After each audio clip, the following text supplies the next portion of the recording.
Hello everyone, welcome back to Touch to Click. In this video, I'll show you how to activate Windows 11 step by step and remove the activation message. Now let's get started. Step 1. Click the Start button on the taskbar. This opens the main menu where you can access system options. It's the starting point for activation. Step 2. Click on Settings from the Start menu. The Settings app controls your device features. Activation settings are found here. Step 3. Click on System in the sidebar. This section manages core device settings. It also shows your activation status. Step 4. Scroll down and click on Activation. Here you can check if Windows is activated. You'll also see the product key option. Step 5.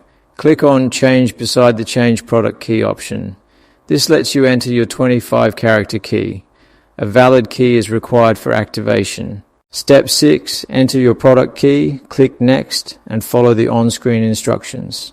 Windows will verify the key and activate automatically. Thanks for watching, and please subscribe to Touch to Click for more helpful tutorials.